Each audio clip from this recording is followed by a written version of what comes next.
A Bíblia é lâmpada para os seus passos e luz para o seu caminho. Raio-X da Bíblia. Aprofunde a Sagrada Escritura com o missionário comboniano, Padre José Joaquim, no programa Raio-X da Bíblia.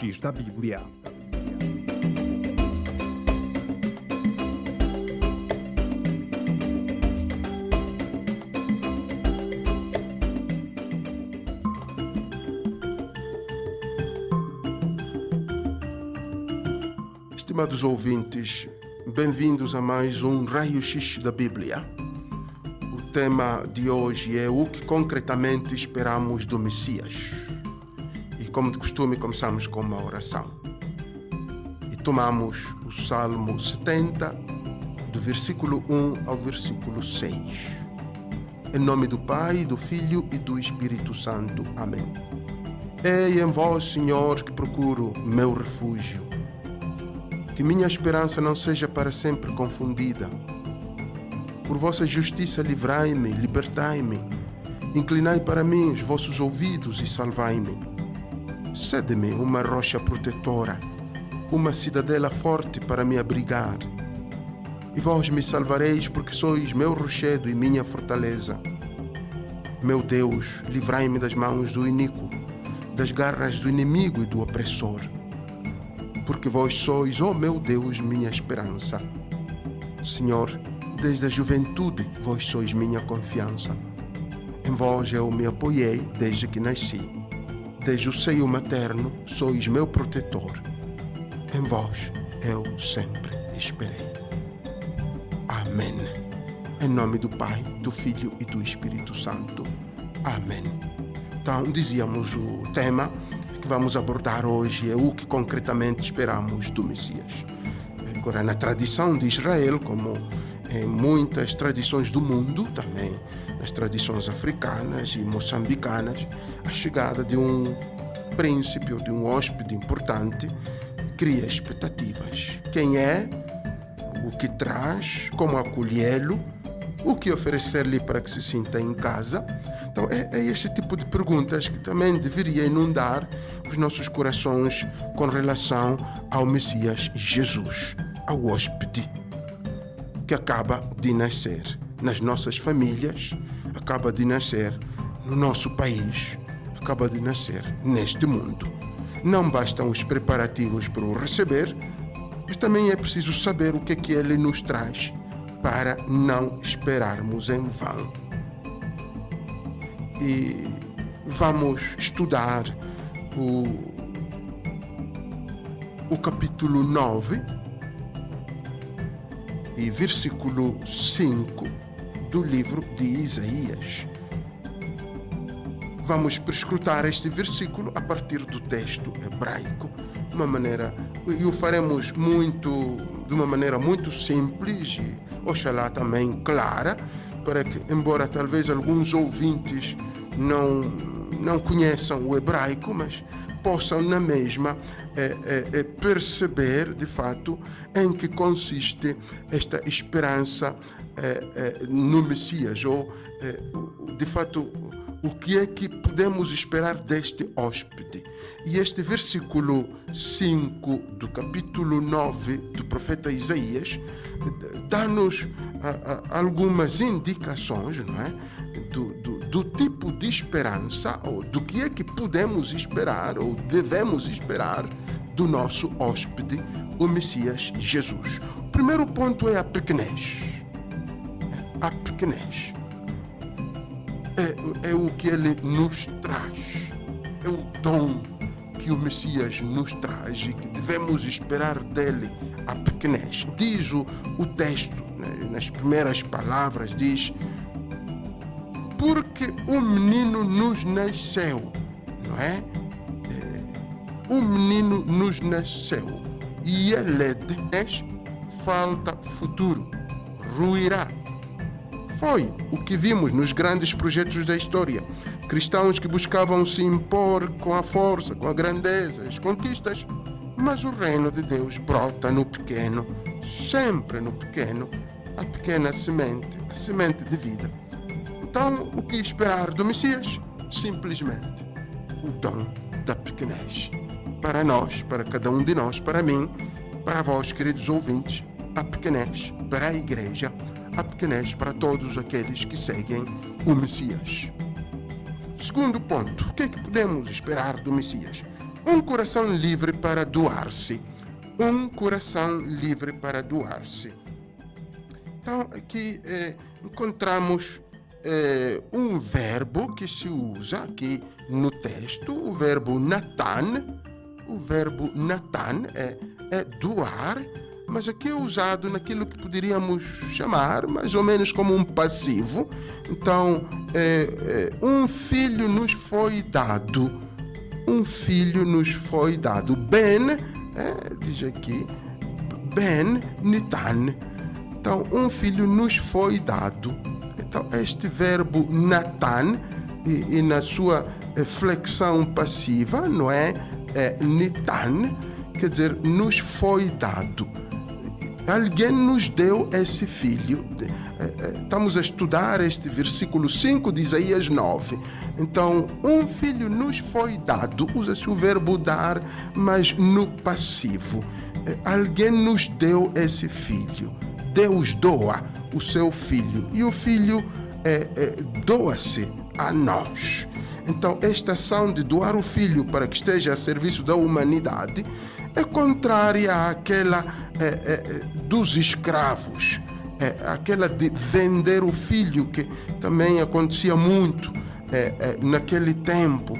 Vender o filho. Pessoas que não tinham condição de pagar as suas dívidas eram forçadas a vender a si mesmas ou a vender os seus filhos como escravos para pagar as dívidas. Isto podemos encontrar também em Levítico 25, 39 e seguintes. Segundo livro dos Reis 4:1. Então, este vender o filho. Mas neste caso, Deus não vende o Messias. Deus doa o Messias. Nos doa o Messias. Deus não estava em situação de vender o seu filho como escravo porque queria pagar a nós uma dívida, ou não tinha com que pagar-nos uma dívida. Ele o faz com toda a generosidade. Ele não vende o seu filho, ele nos o dá, ele nos o doou para que fosse nosso, entre aspas, nosso servo, para que nos servisse. Aí está a grandeza, não é? Então, o que esperamos deste servo é a capacidade de doar-nos, a prontidão, a liberdade para doar-nos, um coração livre para servir sem esperar nada em troca, não é? Esta liberdade, que o nosso coração seja livre para doar-se, para entregar-se ao serviço dos outros, porque muitos de nós não trabalhamos gratuitamente, porque o nosso coração não é livre, está amarrado em algum lado, ou pelas nossas famílias, ou pela esposa, ou pelo esposo, não sei, pela namorada. Então o coração não é livre para doar-se. Então, o que nós esperamos do Messias? O dom que ele nos traz é esta liberdade para doar-nos. Doar-nos aos irmãos que necessitam de nós, doar a nossa vida, o nosso tempo, não é? O nosso tempo para escutar alguém que precisa de nós. Então, este é o segundo ponto, não é? Sobre o que esperamos do Messias, a liberdade de coração para doar-se. O terceiro ponto é o arrependimento. Diriam, mas o arrependimento é um dom. É um dom? Será que é um dom do Messias? É um dom que o Messias que acaba de nascer traz. De fato, aqui, neste versículo, fala-se da soberania que repousa sobre os seus membros. A soberania que repousa sobre os seus membros. Neste texto, mas é uma expressão hebraica que, ao falar do reinado, da soberania de Yahweh, diz é um reino, é uma soberania do arrependimento. Malchut Nahamaim. Outra expressão um bocado difícil. Malchut, quer dizer, reino, soberania, se queremos. Nahamaim, arrependimento. Então, este é o governo que Jesus traz sobre os seus membros. É um reino de arrependimento. Não podemos esperar do Messias um principado de poder, como o dos reis deste mundo. O reinado do Messias, Jesus, convida todos a arrepender-se, porque só através do arrependimento reinará a justiça, o amor, a misericórdia e a paz no mundo. Sem arrependimento não teremos justiça, nem amor, nem paz, nem reconciliação. Portanto, o Messias tem o principado sobre os seus ombros, e este tipo de principado, esse tipo de principado, este principado do arrependimento que nós devemos esperar dele, não é? De fato, a sua primeira pregação, a pregação do Messias, em Mateus 4:17 diz: arrependei-vos, porque é chegado o reino dos céus. Arrependei-vos, porque é chegado o reino dos céus. Então, o reino dos céus tem a ver com o arrependimento. Então, aqui também no livro de Isaías, quando diz, neste capítulo 9, versículo 5, diz: a soberania repousa sobre os seus ombros, não é? A soberania repousa sobre os seus ombros.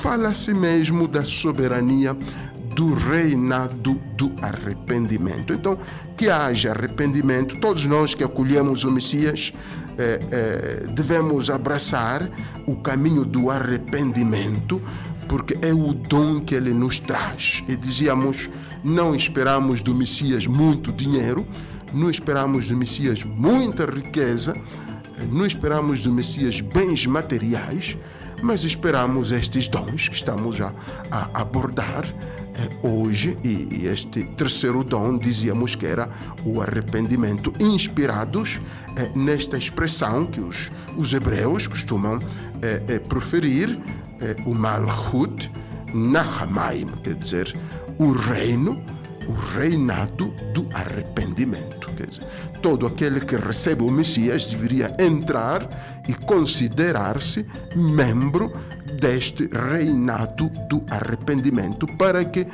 haja paz, harmonia, haja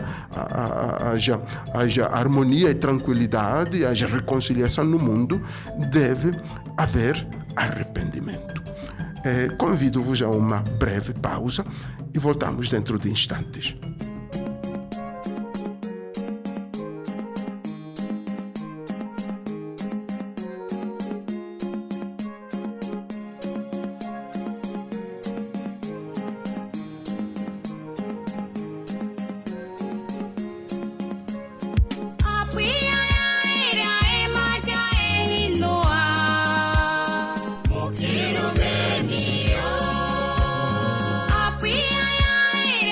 Maja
Bem-vindos, estimados ouvintes, à segunda parte do nosso raio-x da Bíblia, subordinado ao tema, hoje subordinado ao tema, o que concretamente esperamos do Messias, o que concretamente esperamos do hóspede.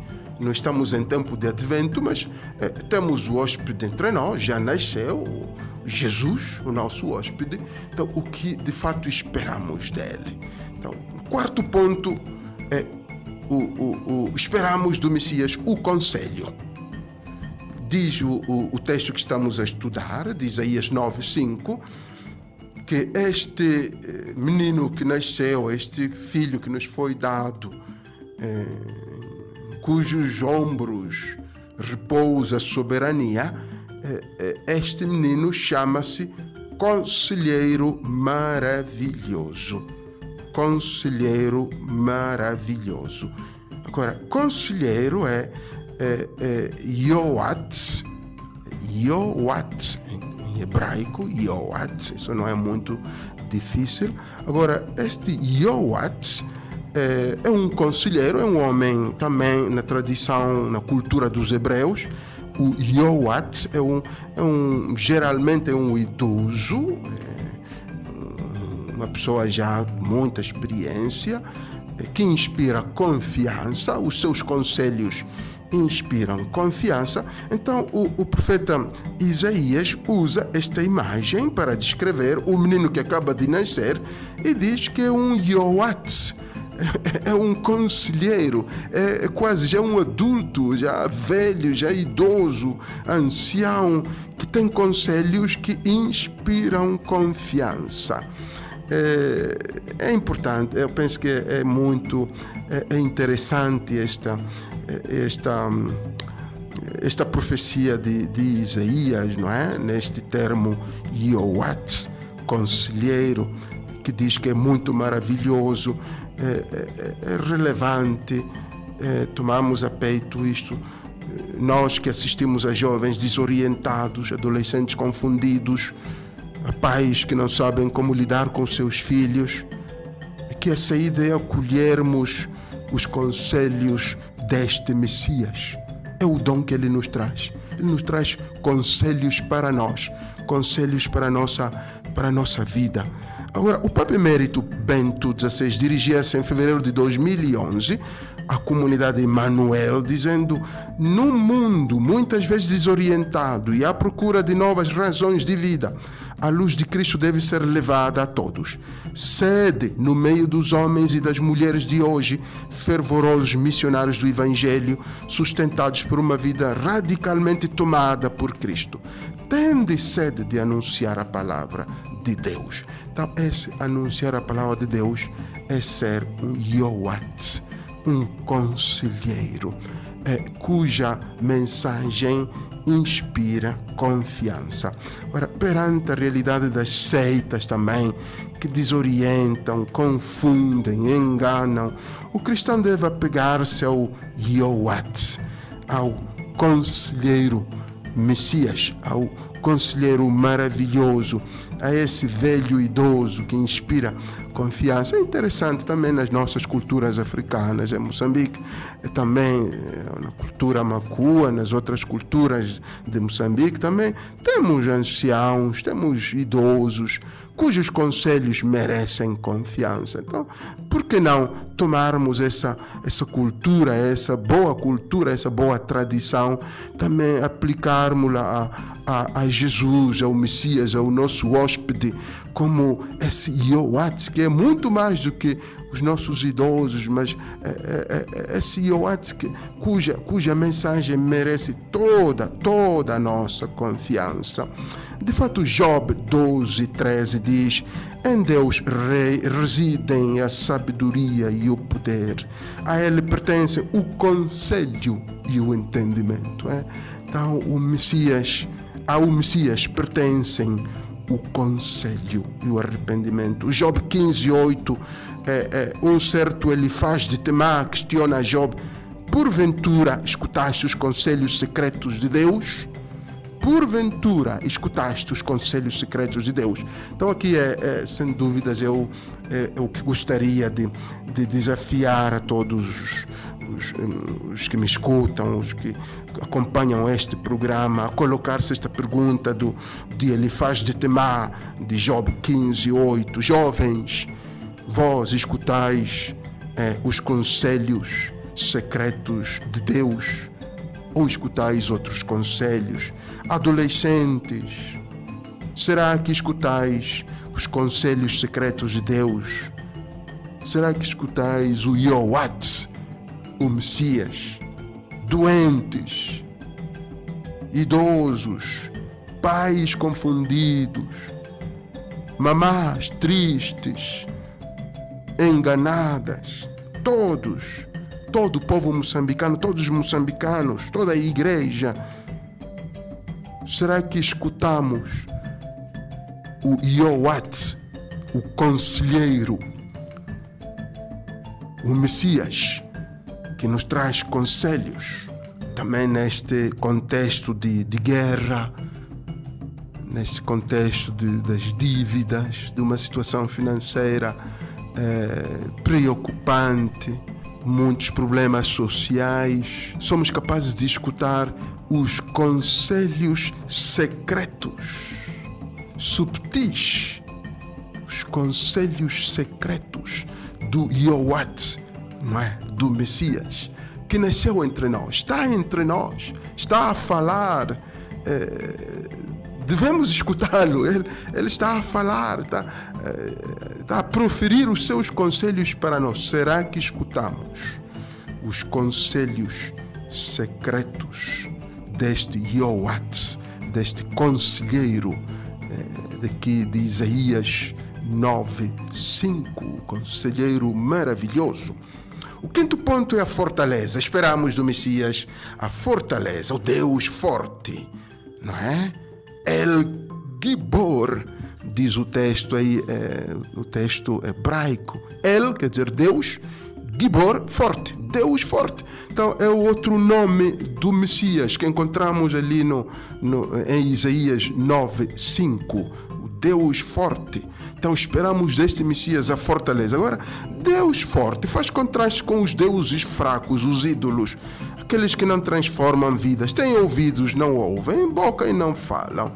Então, mas o nosso Deus, o nosso Messias não é um ídolo, é desses deuses. Ele é um Deus forte, não é? É um Deus forte. Ele pode transformar os nossos corações e mentes. Há muitos textos bíblicos sobre o Deus Gibor, não é? O Deus Gibor, o Deus forte. Gibor é hebraico, quer dizer forte. Há muitos textos na Bíblia que falam da força de Yahweh. Vou só propor 3 destes textos que são para mim, muito interessantes. Salmo 17:32.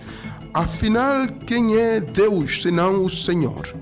Afinal, quem é o rochedo senão o nosso Deus? Aí é o Deus forte, rochedo, rocha, Deus forte. Filipenses 4:13 diz: tudo posso em Cristo que me dá força. Então, o Cristo é um Gibor, é um Messias forte. Voltando ao Antigo Testamento, Isaías 40, versículo 31 diz: mas aqueles que contam com o Senhor renovam as suas forças. Ele dá-lhes asas de águia. Correm, não se cansam, vão para frente, não se fatigam. Então, que graças ao Deus Gibor, o Deus forte, que também a fortaleza, dizíamos então, é o que podemos esperar do Messias. Podemos receber do Messias. Ele não quer receber muitos dons nossos. Ele traz dons. Então, temos que abrir o nosso coração para receber essa capacidade de ser uma rocha. Sermos com ele esse Gibor forte, não é? Então, a fortaleza que tanto precisamos nas famílias, a fortaleza, a firmeza. Precisamos, em momentos de tentação, os jovens precisam de ser gibor, quer dizer, ser fortes em muitos aspectos, mas também os adultos, todos precisamos de ser. A igreja no contexto de perseguição, de ódio, a igreja deve permanecer gibor, quer dizer, forte. Então, o sexto ponto é a paternidade eterna. Encontramos neste texto de Isaías 9, versículo 5, a expressão Pai Eterno como um dos qualificativos do menino que nos nasceu. Diz que é um Pai forte, não é? Avi-ad, dizem os hebreus, Avi-ad, Pai eterno. Do Messias, então, esperamos esta paternidade eterna ou paternidade fiel. Nossa sociedade, irmãos, está precisando de modelos de paternidade. Faltam referenciais positivos para a presente geração de adolescentes, crianças, adolescentes e jovens. A paternidade é uma missão muito nobre que requer dedicação, abnegação e fidelidade. Um pai eterno, mas aqui este adjetivo eterno quer dizer fiel, firme, fiel, Pai eterno. Então este Messias tem esta característica de ser Pai eterno.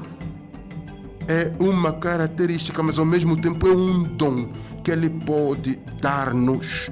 Hoje em dia assistimos a vários casos de pais irresponsáveis. Alguns dizem que tiveram problemas para lidar com a nova realidade dos jovens e abandonam os seus filhos. Outros dizem que abandonaram os seus filhos porque eram imaturos, não sabiam o que estavam a fazer ao abandonar o filho ou ao gerar o filho, não sabiam, então abandonam a criança. Outros dizem que eram muito novos e não conseguiam assumir a paternidade, a responsabilidade de pais. Outros que tinham carreiras por aí promissoras e que cuidar do seu filho seria um obstáculo, não é, para a sua carreira. Outros alegam que as suas esposas são muito possessivas, não deixam que o filho também lhes pertença. Então, alegam muitas coisas, há muitos pretextos, sobretudo dos homens, para serem pais irresponsáveis. Então, esta paternidade do Messias, que é descrita aqui como Pai eterno, dizíamos que quer dizer Pai fiel, é um exemplo, não é? É um exemplo para todos nós. É exemplo de um Deus que nunca abandona os seus filhos. É um Pai eterno, é um Pai fiel. Salmo 26:10 diz: se meu pai e minha mãe me abandonarem, o Senhor me acolherá. Aqui está uma descrição clara do que acabamos de abordar aqui sobre a paternidade, a paternidade eterna do Messias. Aqui em Isaías 9, versículo 5.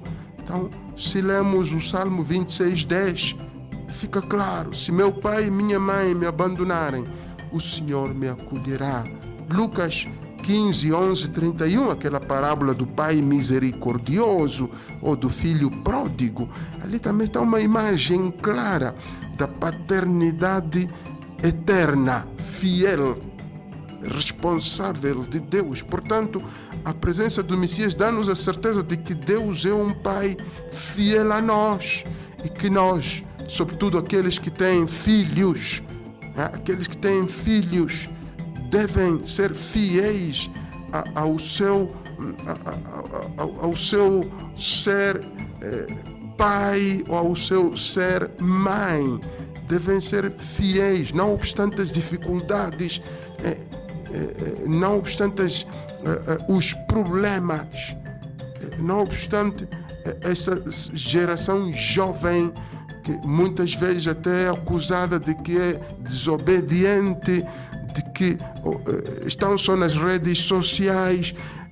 Não obstante tudo isso, todos devem renovar a sua promessa perante Deus de continuarem a ser pais fiéis, mães fiéis à sua missão, à sua paternidade e à sua maternidade. É claro que isso também não é só para aqueles que têm filhos, mas também para quem é consagrado ou consagrada. Nós sabemos que consagrados, o povo de Deus, são os nossos filhos e nossas filhas e mães. Então também nós, os consagrados, deveríamos renovar cada dia a nossa paternidade ou a nossa maternidade, não obstante as dificuldades, as barreiras, os problemas que encontramos ao exercermos esta nossa missão. Então este é o sexto ponto, não é? O que esperamos do Messias. Esperamos aprender a paternidade ou a maternidade fiel, que no texto de Isaías 9:5 fala-se de paternidade eterna, mas que esse adjetivo eterna quer dizer, neste contexto, quer dizer fiel, firme. O sétimo e último ponto, se queremos chamar, o último dom que esperamos deste Messias, hóspede em nossas casas, que já está entre nós, esperamos a paz. Não é? Esperamos a paz. E o termo, a expressão usada neste versículo 5 de Isaías 9 é príncipe da paz. Ou também pode ser traduzido por rei pacificador, não é? Sar Shalom. Sar, não é? Shalom. Sar quer dizer príncipe ou rei, soberano. Shalom é uma palavra muito comum, quer dizer paz. Então aqui temos entre nós o Messias, que é um príncipe da paz. O hóspede que temos em casa, Jesus, o Messias, é um príncipe da paz. Agora, é verdade que a Shalom, a paz, do ponto de vista bíblico, é muito mais que uma simples ausência de conflito, porém, não é sequer um mero estado espiritual e mental de serenidade.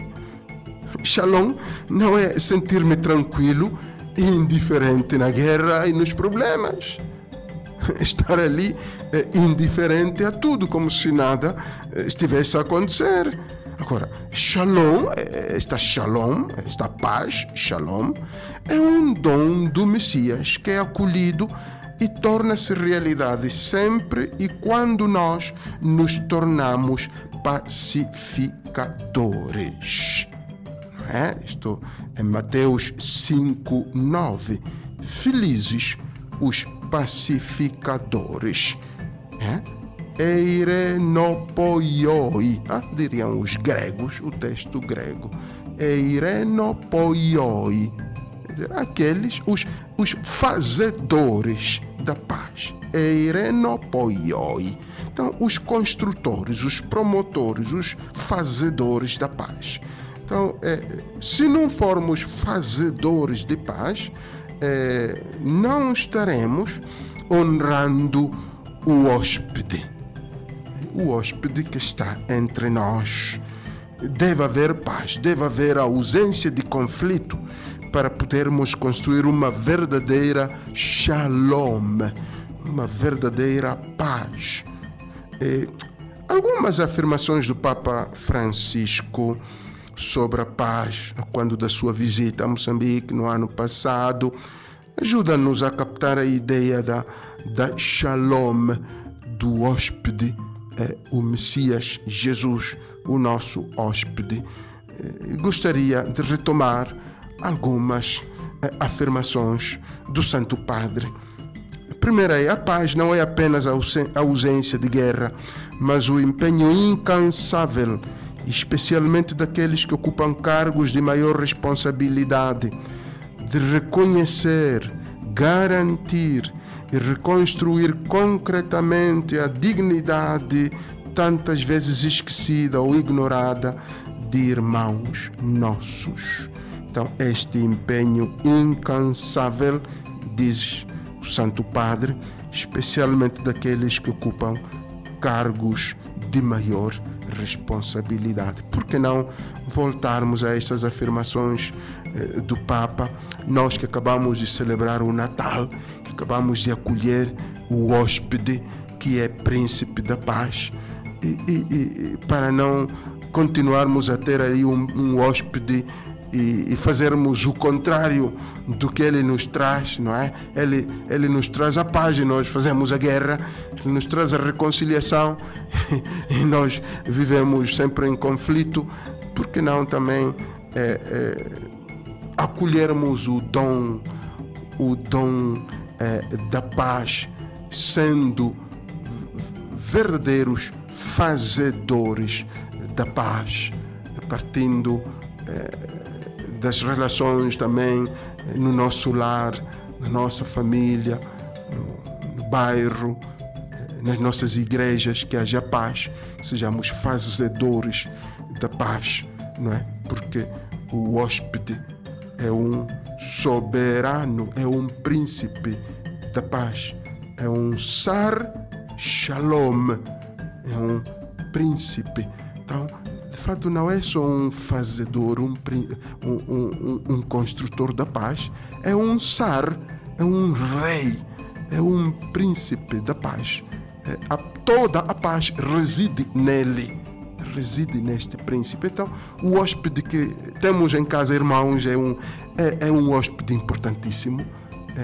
Não podemos desperdiçar esta benção, este privilégio de ter um hóspede que nasceu nas nossas famílias, nasceu nos nossos corações, nasceu em Moçambique, nasceu no nosso país, e continuarmos ainda em guerra enquanto temos um príncipe que tem todo o poder de inspirar-nos para a paz, de transformar os nossos corações e de mover-nos todos à reconciliação e à paz e à união. Outra afirmação do Santo Padre, quanto da sua visita a Moçambique, é a seguinte: não há melhor maneira de guardar a esperança do que permanecer unidos, para que todos aqueles motivos que a sustentam se consolidem sempre mais num futuro de reconciliação e de paz em Moçambique. Então, disse, não há melhor maneira de guardar a esperança do que permanecer unidos. Outra afirmação do Papa Francisco: mais do que dar soluções, as armas e a repressão violenta criam novos e piores conflitos. Mais do que dar soluções, as armas e a repressão violenta criam novos e piores conflitos. A equidade da violência é sempre uma espiral sem saída e o seu custo muito alto. Então aqui, por que não todos fazermos uma reflexão muito séria, muito profunda, com muita humildade sobre estas palavras do Papa Francisco. Outra afirmação do Papa Francisco que é aquela que acabamos de referir agora, quando fala das armas e da repressão violenta que criam novos e piores conflitos, é mesmo para chamar-nos a muita humildade perante o Príncipe da Paz, que está em Moçambique, nasceu em Moçambique, nasceu em todo o mundo, e essa humildade que nos leve a refletir sobre as nossas atitudes perante o conflito armado, por exemplo, em Cabo Delgado, perante os ataques na zona centro. Quais são as nossas atitudes? Nós, os cristãos, somos indiferentes, refletimos, rezamos, pedimos a paz, ou estamos distraídos, sobretudo nós que estamos nas cidades onde não há guerra, pelo menos de armas, uma guerra aberta, como a que vivem os nossos irmãos em Cabo Delgado ou na zona centro. Nas cidades, qual é a atitude que tomamos?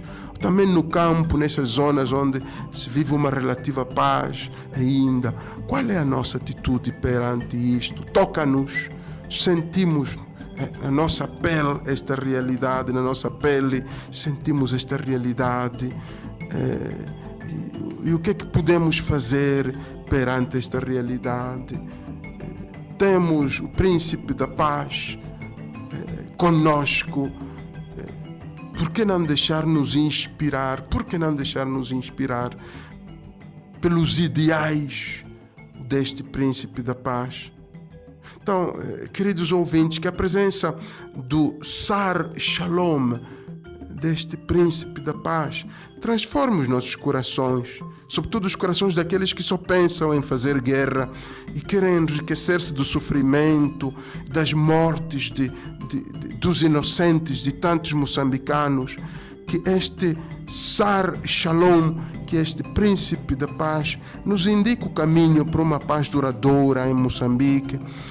Todos precisamos dessa luz, deste Sar Shalom, todos os moçambicanos, os governantes, os cristãos, todas as pessoas, todos os moçambicanos precisamos da luz do Sar Shalom, do príncipe da paz, nesta realidade em que o nosso país atravessa. Escutemos os conselhos secretos de Deus para que não demos passos errados neste processo de construção e consolidação da paz, mas que os cristãos de fato não nos limitemos a rezar, mas consigamos, inspirados pelo Sar Shalom, pelo príncipe da paz, consigamos trazer iniciativas de paz, mesmo que sejam iniciativas simples de paz em casa, mesmo que sejam iniciativas muito simples de paz na família, no bairro, nas cidades, que sejamos homens e mulheres de paz, que não nos limitemos só a rezar e a pedir a paz, mas que sejamos, como dizíamos antes, não é? Esses fazedores de paz, a exemplo do grande Sar Shalom, príncipe da paz. Penso que por hoje, irmãos, podemos ficar por aqui. O tema de hoje, que abordamos hoje, é o que esperamos, o que concretamente esperamos do Messias como hóspede que temos em casa, o que é que podemos esperar dele. Então abordamos estes pontos que espero que sejam úteis para a nossa reflexão e sobretudo para o nosso compromisso na igreja e na sociedade. Gostaria de terminar com a oração de São Francisco de Assis pela paz. Senhor, fazei de mim um instrumento da vossa paz. Onde há ódio, que eu leve o amor. Onde há ofensa, que eu leve o perdão. Onde há discórdia, que eu leve a união. Onde há dúvida, que eu leve a fé. Onde há erro, que eu leve a verdade. Onde há desespero, que eu leve a esperança. Onde há tristeza, que eu leve a alegria. Onde há trevas, que eu leve a luz. Que haja bênção sobre bênção e que possamos aprender do hóspede, o Messias, inspirados pela palavra de Deus, neste caso do livro de Isaías 9, versículo 5. Muitíssima bênção para todos vós. Obrigado.